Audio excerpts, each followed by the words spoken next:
কেমন আছেন আপনি ভাই? ভালো আছেন? আলহামদুলিল্লাহ ভালো আছি। আসলে আপনার কেক তো অনেক ফেমাস। আমরা অনলাইনে সোশ্যাল মিডিয়াতে ঢুকলে সবসময় দেখি, বুঝছেন?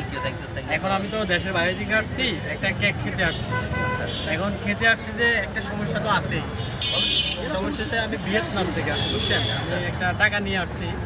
টাকাটা হয়েছে ভিয়েতনামের টাকা, 10,000 টাকা। এখন এটা রেখে কি আমাকে এই কেকের নাম কি ভাই? এই কেক এটা হচ্ছে strawberry cake. Strawberry cake. Strawberry এটা কি original strawberry? Original strawberry, original একদম অরিজিনাল। আচ্ছা, এই কেকটা আমি খেতে চাই। এই টাকাটা আপনি নেবেন? নিলাম একটা কেক খেতে চাই, দিবেন? এখন এটা বাংলাদেশ টাকা কত? অনেক টাকা, 10,000 টাকা নোট মানে আপনি বুঝেন? এ ভাই, বিদেশি 10,000 টাকা হলে এটা অনেক টাকা হবে না বাংলাদেশে? অসম্ভব। ভিয়েতনামের টাকা অনেক আমি টাকা যতটুকু হবে। জানি, আমি অনেক যতটুকু টাকা জানি অনলাইনে এটা যদি কনভার্ট করে সর্বোচ্চ 30 থেকে 32 টাকা আসবে। না ভাই, তাহলে আমি যতটুকু জানি, আমি জানি আপনি বাংলাদেশি তো? বাংলাদেশি না, আপনি তো ভিয়েতনামে অনেক দূর থাকছেন, আপনি জানেন। বাংলাদেশে যখন টাকা পাঠান, এই যে লক্ষ লক্ষ টাকা পাঠান, কিন্তু আয় কত? কয় টাকা?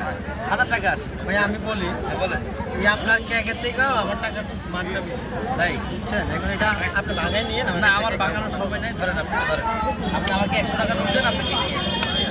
আর যদি বলেন যে আপনার টাকা নাই, সেটার ব্যবস্থা আছে। না, না। প্রবাসী মানুষ, আপনি আসছে রাস্তায় আপনি খেয়ে চলে যান, কোনো সমস্যা নেই। টাকার জন্য চাকরি বিয়ে করেন না। না, না, টাকা নাই, এটা 10,000 টাকা। 10,000 টাকার নোট নাই, এটা 1 লাখ টাকার নোট। আচ্ছা, এই চলো, আপনার জীবনে 10,000 টাকা নোট দেখছেন? অনেকবার দেখছি, অনেকবার দেখছি, মনে হয় না তো? দেখছি, বহুবার দেখছি, হ্যাঁ, বহুবার দেখছি।